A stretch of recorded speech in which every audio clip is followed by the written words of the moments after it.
3, 2, 1. Selamat datang di Podcast. Saya Muhammad Febrian adalah host Anda hari ini. Dan bahasan saya kali ini adalah fotografi dan videografi.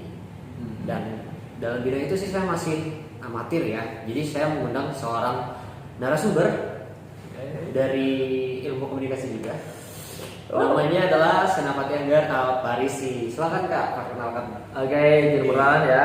Perkenalkan, nama aku Senapati Anggar Alparisi. Kalian bisa memanggil aku Sena. Aku adalah mahasiswa ilmu komunikasi. Itu aja, dari Unlam juga. Terus aku juga punya pekerjaan, yaitu seorang fotografer, videografer, editor, terus juga graphic designer. Berarti cocok dong buat podcast ini. Ya cocok, iya mungkin cocok ya. Mungkin ada beberapa pertanyaan yang nggak bisa mungkin aku jawab dengan baik. Terus aku juga punya brand, yaitu untuk fotografi. Aku brandnya adalah Muzas namanya. Zas. Terus untuk yang aku juga punya brand distro atau pakaian kaos-kaos gitu, namanya Cenan Bifka. Cenan Bifka ya. Itu Zas lokal dan ya? Cenan Bifka ya. Ya. Zas dan Cenan Bifka. Nanti ada di sini. Oke, kita langsung aja ya ke pertanyaan pertama. Bisa. Nah, pertanyaannya apa sih? Kakak itu kan ilmu komunikasi ya. Oh ya. Tapi ngambil fokusnya apa? Oh ya. Fokus jurusannya apa? Jadi di ilmu komunikasi kan punya 3 jurusan itu. Iya. 3 fokus lah ya, 3 fokus. Ya. Jadi ada PR, Ya, terus advertisement advertisement. atau periklanan. Yang ketiga tuh ada namanya broadcasting. Sebenarnya ada lagi satu jurnalistik, tapi nggak tahu nih ada apa enggak. Di angkatan aku cuma 3 yang kepake. Terus aku ngambilnya itu adalah advertisement atau periklanan. Dan itu belajar apa ya? Oh, kalau di periklanan itu belajarnya banyak. Jadi ada belajar tentang editing, terus juga graphic design, ngedesain buat poster dan lain-lain. Terus juga ada foto dan video untuk iklan, Oke. bikin copywriting gitu-gitulah banyak. Berarti sering bikin iklan dong? Ya sering Ya sering. keren dong. Bayar lah. Yo, Sudah move on dibayar. to next question. Oke, bisa. Move on to next question. Nih, bagi orang-orang yang belum tahu apa itu sih fotografi dan videografi, bisa dijelasin mungkin apa fotografi, apa itu videografi, perbedaannya, persamaannya? Oke, untuk fotografi sendiri ya. Jadi ini dari diriku sendiri yang ngejawab, bukan aku merasa benar, tapi dari pengalaman aku dan pengetahuan aku, fotografi itu adalah cara melukis seseorang, cara melukis cahaya melalui media tertentu, yaitu kamera. Oke. Nah, terus juga itu akan menghasilkan yang namanya sebuah gambar. Nah, itu yang berbentuk file ya? yang berbentuk file, terus juga bisa berbentuk elektronik juga bisa. Kalau zaman dulu kan ngambil pakai kertas tuh apa sih? Prise. Film. Oh iya, kertas film itu ya, Film. yang warnanya doang. Ya, yang terus harus dicuci. harus cuci dulu. Repot deh, bener. Repot sih. Tapi sekarang udah elektronik kan? Sudah elektronik sih. Udah enak banget loh. udah enak, udah gampang. Terus juga zaman sekarang nggak perlu pakai kamera besar, kamera DSLR nggak perlu. Sekarang kamera HP pun udah jadi. Udah lumayan bagus ya. Udah main bagus. Bahkan udah sampai 100 megapixel lebih. Iya, sekarang. bahkan udah hampir yang bikin muka orang yang maaf ya, Jauh ya. udah yang gimana gitu. Dulu juga kayak wah kayak malaikat cuy, mantap tuh. Iya benar. Oke. Tapi untuk videografi sendiri itu sebenarnya kurang lebih sama kayak fotografi, tapi akan menghasilkan beberapa gambar yang menjadi sebuah alur cerita. Jadi gambar tersebut akan bergerak, dikemas menjadi dalam satu apa ya sebutannya ya, dalam satu alur, yaitu ada beberapa frame. Oke. Jadi videografi itu beberapa gambar yang akan menghasilkan sebuah alur cerita yang ingin dibentuk oleh seseorang gitu sih, menurut aku. Jadi ambilannya itu sebenarnya sama kayak foto, tapi dalam bentuk yang di frame kan. Di frame kan Jajar-jajar ya. gitu. Biasanya frame itu persenkan, jadi kayak satu gambar itu 1 detik gitu loh. Jadi kayak memang bahkan bisa 0,1 detik, jadi kayak memang cepat gitu. Kayak kita ini aja kan sebenarnya kan videonya sebenarnya ini cuma kalau kita sambil atur per frame, gerakannya juga kayak patah-patah gitu ya, tapi kan lambat banget. Tapi kan ya lambat bisa ngambil itu berapa gitu. bisa 500 per second gitu kan. Kita nggak tahu ya. Untungnya sekarang teknologi udah berkembang sangat. Ya udah. Kita gampang banget kan ngambil video gini. Iya enak banget. Suara juga enak diambilnya. Betul, kalau zaman dulu mah nggak ada suara dan Hitam putih. Kalau sekarang lebih gampang karena ada gambar, ada cahaya, ada warna. Terus oke. Udah ya mungkin cukup ya. Cukup. Jadi tadi udah penjelasan fotografi dan videografi dari Kasana. Kita move on ke pertanyaan berikutnya karena kalian mungkin udah mulai sedikit paham nih apa itu fotografi dan videografi. Oke. Jadi kita gali-gali yuk, dari mana sih kakak ini belajar fotografi dan videografi pertama? Oke. Sebenarnya aku udah belajar itu sekitar 9 tahun namanya. Jadi aku udah SMA kelas 1 itu udah belajar. Tapi dulu itu aku bukan yang ke ranah modeling.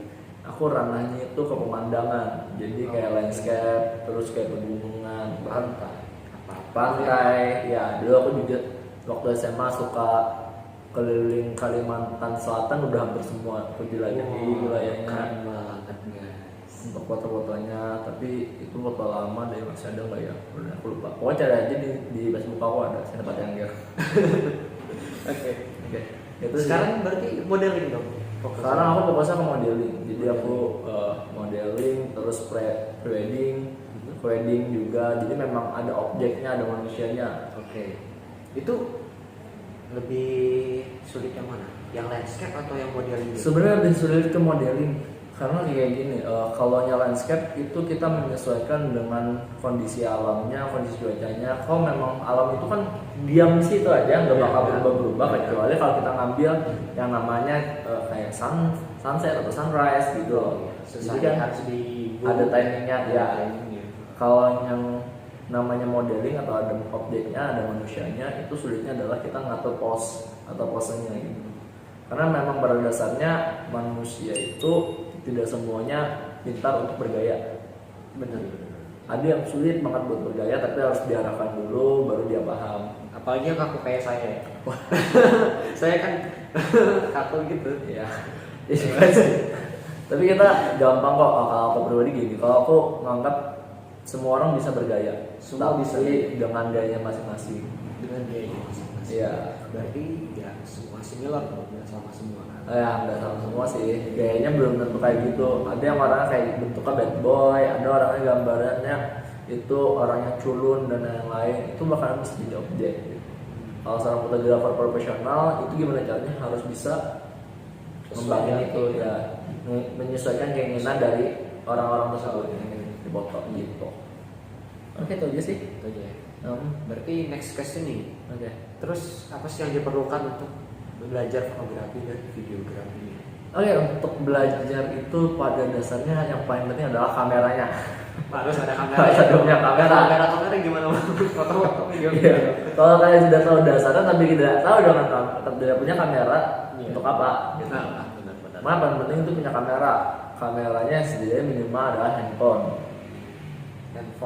Nggak harus yang DSLR, mirrorless, nggak perlu. GoPro nggak perlu. Yang penting itu adalah minimal kan punya handphone. Karena ada kameranya ya, handphonenya ada kamera. Ya, yang ada kamera, bukan handphone Nokia yang dulu gitu, bukan. Aku nyebut merek loh. Gitu. Jadi kalau yang penting itu pertama kamera. Karena bisa ada, kalau udah kamera baru kita belajar namanya skill-skillnya, dasar-dasarnya dulu. Jadi memang pada dasarnya kita harus belajar untuk setting awal. Karena tidak semua kamera sesuai dengan mungkin kehendak. Kamera HP yang dulu itu setting awalnya kan nggak terlalu banyak. Kamera dulu setting awalnya nggak terlalu banyak. Kalau kamera HP sekarang kan ada mode Pro ya. Oh ya, ada mode Pro. Jadi mungkin mau dijelasin dari yang mode Pro kamera gitu. Oh bisa. Karena kan similar sama kamera yang dia kurang lebih sama sih sebenarnya. Karena kan yang diatur juga ISO, terus ada shutter speed, terus ada aperture-nya atau bukaannya. Jadi gue jelaskan ya sedikit-sedikit. Sebenarnya belajar fotografi itu dasarnya ada yang sebutnya segitiga exposure. Itu paling dasar, dasar. Risetnya gimana tuh segitiga exposure? Segitiga exposure itu ada 3 hal yang perlu kalian pelajari, yaitu yang pertama adalah ISO. kedua shutter speed, ketiga ada aperture atau bukaannya. Oke. Pertama ISO itu adalah seberapa banyak cahaya yang ditangkap oleh si kamera tersebut. Jadi semakin tinggi ISO tersebut, semakin banyak juga cahaya yang akan ditangkap dan semakin terang. Tapi kalau semakin tinggi kalian membuka ISO-nya, semakin banyak noise yang akan masuk. Jadi maksudnya noise itu gitu? Gambar itu nanti cahayanya makin pecah gitu.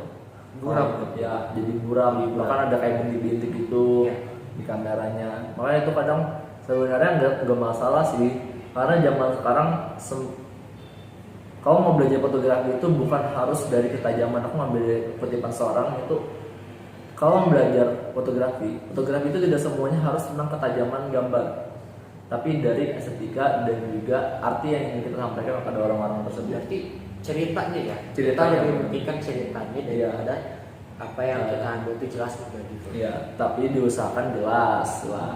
Gak mungkin kan mukanya ngeblur semuanya, gak mungkin. Iya. Asal ceritanya itu sampai ke orang-orang itu. Nah, terus juga ada siswa itu namanya aperture. Aperture itu adalah fokus atau bisa dibilang fokus. Jadi kayak kita itu semakin kecil aperture-nya, kita akan semakin kecil juga menangkap fokus dari objek tersebut. Jadi contoh misalkan aperture-nya adalah 1,8. Nah, kadang itu kalau kita foto orang, itu orang tersebut akan terlihat lebih jelas ketimbang di belakang akan lebih blur. Itu disebut dengan bokeh. Oke. Ya, semakin kecil semakin bokeh aperture-nya. Jadi kalau memang pada dasarnya kalau paling bagus untuk modeling itu aperture di bawah dari 2,5 atau 2, paling bagus 2 sih. Kalau 1,8 atau 1,2 kurang sih. Landscape gitu gimana? Kalau landscape bagusnya tinggi karena itu akan memperjelas dari gambar tersebut. Makanya kalau semakin tinggi aperture-nya semakin jelas juga bentuk dari dasar. Jadi semakin jauh itu semakin jelas. Iya, semakin jelas. Aperture-nya makin tinggi. Makin tinggi, tapi makin gelap. Makin gelap Karena cahaya yang akan didapat itu semakin sedikit masuknya. Makanya kan pada dasar kalau mau ngambil pemandangan itu paling tidak F-nya itu sekitar 7 atau 9. Ambil pemandangan besar banget ya. nggak usah besar banget. Itu aja sih. Kalau mau habis itu shutter speed. Ini paling penting sih sebenarnya shutter speed, karena ketika seorang fotografer belajar dua hal yang sebelumnya, itu shutter speed paling penting. Karena shutter speed itu adalah seberapa cepat kamera menangkap cahaya tersebut. Oke. Jadi kalau semakin rendah akan semakin cepat yang ditangkap cahayanya, tapi akan jadi blur gambarnya, tidak akan jadi jelas. Terus kalau misalnya nih kan itu foto kan, Ya, kalau yang di luar nggak jelas itu kan. Kalau videografi, kalau shutter speednya nggak sinkron sama 2 ini gimana? jadi gini, biasanya kalau videografi itu shutternya akan menyesuaikan otomatis gitu. Otomatis pasti Menyesuaikan. Karena biasanya yang diatur itu adalah ISO sama aperture-nya. Kalau di video, kalau yang shutter speed-nya itu kalau kita di bawah dari, aku lupa, di bawah 80 apa gitu loh, itu bisa dilipat-lipat gitu. Jadi kadang memang kayak kalau kata orang sekarang tuh nge-frame ya? nge-frame. Oke. Mulanya agak sedikit. Ya jarang sih kalau video itu digunakan untuk video. Shutter speed itu digunakan untuk video, jarang. Karena memang pada saat itu otomatis dong diaturnya untuk video. Jadi itu aja untuk dasar-dasar 3 dasar ini ya. Itu 3 dasarnya dulu. Itu paling penting. Kalau kalian udah menguasai 3 ini, kalian akan belajar yang namanya nanti komposisi dan lain-lain. Tapi kalau kamu mau belajar komposisi, itu banyak banget. Sumpah, komposisi itu nggak cuma 1. Kalian pelajari aja nanti kalau mau, nggak mau Ini saya sebenarnya anak komposisi ikut tegang gitu. Banyak gitu. Ya, kalau hanya komposisi memang banyak, tapi paling penting kalian belajar 3 dasar itu, 1 dasar itu dulu. Menguasai dasar itu dulu. Segitiga exposure. Apa sih yang harus dihindari? Yang benar-benar harus dihindari dari cara fotografi, videografi. Biar bagus hasilnya gitu. Biar ceritanya itu jelas dan Jadi kayak gini. tersampaikan. Karena kan setiap orang punya keahliannya masing-masing. Punya dalamnya kayak gini. punya konsep masing-masing ya seorang fotografer itu. Gak semua fotografer itu punya konsep yang sama. Jadi kalau kalian mau belajar fotografi, cari dulu fashion kalian kemana. Jadi kalian jangan mencoba, sebenarnya nggak apa-apa sih mencoba semuanya bagus, mencoba semua jenis konsep. Tapi problemnya adalah ketika kita mencoba semua konsep, kita bakal susah untuk Cari identitas kita sendiri.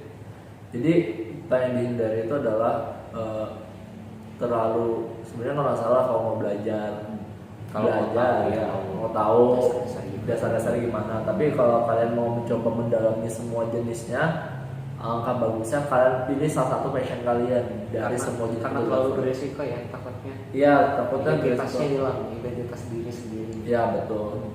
Karena kayak gini, ada yang fotografer yang memang kayak di Net Geo. Net Geo itu memang punya fotografernya pribadi yang memang dibilang memang khusus untuk memoto pemandangan, hewan dan lain-lain. Mereka punya keahlian. Nah, kalau kalian suruh foto model, kalau fotografer model ke lapangan memoto harimau, aku yakin baru sampai habis. Ya karena pada dasarnya mereka juga belum belajar gitu, jadi nggak bentar. Ada prosesnya dan itu cukup lama untuk mempelajari semua konsep. Makanya kalian harus cari jati diri kalian, hindari untuk mencoba semua mencoba semua konsep. Mencoba boleh, tapi jangan diambil semuanya, jangan marah. Ya, mungkin mencoba terus dapat yang pas kan, fokus ke situ. Iya, bisa. Bukan yang mencoba udah dapat yang pas tapi pengen coba yang lain ya, gitu. Kayak aku kan misalkan aku dulu seorang fotografer pemandangan, landscape. Terus aku beralih ke modeling, itu nggak masalah. Tapi sekarang aku fokusnya ke modeling, pemandangan. Sekarang mungkin aku nggak bakal ngelupain ilmunya, tapi aku mengurangi ke situ karena aku memfokuskan kepada modeling. Aku akan menjual apa yang aku inginkan. Terus untuk ini aku jelaskan sama potong video ya. Untuk dihindari lagi itu adalah foto itu kalian cari yang dimana tidak membuat kalian bingung dengan konsep yang ingin kalian ambil. Usahakan jangan terlalu banyak. Maksudnya kayak gini, kalau kita ngambil modeling itu juga banyak jenisnya. Banyak lagi jenisnya. Terus modeling itu gak cuma beauty, ada konsep-konsep tertentu. Jadi kalian kalau kalian ngambilnya itu kayak OOTD dan lain-lain, usahakan kalian belajar modeling yang lain juga gitu. Jadi di sini nih aku ngejelasinnya konsep dari foto modeling. Kalian wajib untuk mempelajari semuanya. Tapi kalau kalian mau mempelajari fotografi yang lainnya, kategori yang lain itu kan ada kategorinya. Ya, kategori istilah kategori lah. Ya kan? Ya, kategori yang lain. Kalian cukup satu kategori tapi jenis yang di dalamnya itu subnya lagi. Belajarin juga. Sub kategori tersebut dipelajari lagi lebih dalam. Karena kadang sedikit yang kayak misalkan pemandangan itu bukan cuma pemandangan gunung. Kalian juga ada foto pantai, persawahan, terus ada juga yang namanya memoto perkotaan pun masuk pemandangan. Iya benar. Perkotaan, terus juga hewan-hewanan itu masuk pemandangan. Jadi nggak semuanya modeling itu, nggak semuanya yang foto landscape itu gunung aja. Banyak. Jadi kalian harus banyak pelajari juga sub kategorinya. Biar kalau disuruh ini dia tahu harus gimana ngambil. Dia harus tahu. Misalkan asal jangan keluar dari kategori yang emang dia karena kalau itu kan dalam satu kategori itu udah banyak banget loh. Udah banyak. Yang tadi kakak sebutin kan udah berapa itu? Udah 10 lebih. Udah 10 bisa lebih ya. Kurang lebih lah. Kalau modeling itu kan cuma beauty. Ada yang namanya dark mode, ada yang namanya story mode. Banyak. Jadi memang berdasarnya modeling itu kalau kalian perdalam, anjir uangmu nggak cukup coy buat ngatur konsepnya, sumpah. Itulah yang harus sebenarnya itu yang paling penting, itu untuk dasar ya, untuk pribadinya. Nah untuk personalnya maksudnya. Terus untuk yang dari kawasan dan lain-lain itu mah bebas sebenarnya, nggak masalah, nggak ada problem atau istilahnya yang harus dihindari. Tapi kalau kalian orang apa malu, carilah tempat yang sepi. Itu aja sih yang harus dihindari. Garis dihindari. I think this is the last one. Oke. Ya kan, ini nih karena tadi masalah cerita fotografi dan videografi kan, supaya benar-benar sampai itu sih, supaya orang tuh benar-benar paham apa yang ingin disampaikan oleh yang memproduksi foto dan video tersebut. Gitu. Jadi kalau kalian mau menyampaikan sebuah cerita, itu kalian harus memahami konsep dari foto ataupun video yang kalian ambil. Kan itu penting. Gini, kayak kalau misalkan kita berbicara tentang bisnis ya, bukan masalah hobi aja, tentang bisnis. Kalian harus memahami apa yang klien kalian inginkan. Misalkan contoh wedding, mereka yang ngambil konsep tentang cowboy. Nah, kalian harus mikir. Biasa kayak gini. Itu gimana ya? Bahkan biasanya klien itu bisa menyerahkan keseluruhan kepada fotografernya. Memang bayarannya besar, tapi kan mikirnya kan juga lama kan. mikirnya lama, cari barangnya, cari apa sebutnya, kayak apa sih, propertinya, properti dan yang lain itu memang sulit. Jadi kalian memang harus memahami dulu konsep yang ingin kalian ambil untuk foto atau video tersebut. Itu penting banget. Ya misalkan kayak gini, kalian juga harus belajar untuk mengarahkan. Oke, benar. Bener kalau benar sih kalau konsepnya itu kalian udah pas konsepnya. Tapi kalau yang diinginkan oleh klien. Tapi kalau nggak bisa ngarahin klien ya, hasilnya itu kurang serap juga. Misalkan tadi kita ngambil konsep cowboy. Nah kalau kita ngambil konsep cowboy, otomatis harus naik kuda kan. Benar. Gak mungkin kudanya kalian pegang aja. Kalian harus mengarahkan untuk kliennya atau modelnya untuk naik ke atas kuda tersebut. Itu baru terlihat seperti cowboy. Gak masalah sih kalau kita ngambil konsepnya yang dia narik kudanya aja, tapi maksud semuanya itu minimal ada satu foto yang harus naik ke atas kudanya. Satu foto.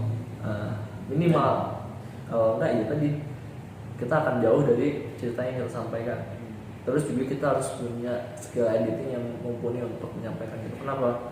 Kayak misal kita mau ngambil konsep itu sedih atau dalam keadaan galau, kita yang menyampaikan bahwa ini galau, nggak perlu ada teks dan yang lain. Ini foto galau, gimana caranya? Kelihatannya dari gimana? Bisa kita menggunakan konsep editing BW atau black and white, yang hitam putih, fotonya jadi hitam putih. Terus mereka misalkan ada kayak lagi muka sedih, rebahan di atas kasur, bentuk mukanya kayak gini misalkan, itu bisa jadi konsep. Oh ini orang lagi sedih nih, akan tersampaikan pesannya ke para penonton atau para yang melihatnya ya. Itu sih sebenarnya konsep yang paling penting ya. Dari menciptakan suatu foto dan video yang diinginkan itu, konsepnya harus benar-benar dipahami, dipelajari, dan benar-benar dieksekusikan dengan baik. Oke, itu kan penting. Baru kan bisa menyampaikan itu ke penonton. Ingat, penonton itu punya sisi masing-masing, punya pemikiran masing-masing, dan tidak semua orang bakal berpikir itu sedih, dan tidak semua orang berpikir itu bahagia. Intinya kayak gini, kan nggak harus mendengarkan apa yang penonton ucapkan, komentari tentang atau kritik tentang apa yang ucapkan ya. Intinya kembangkan aja bakat kalian, buatlah itu jadi motivasi buat kalian memperbaiki hasil foto kalian atau video kalian. Itu aja sih.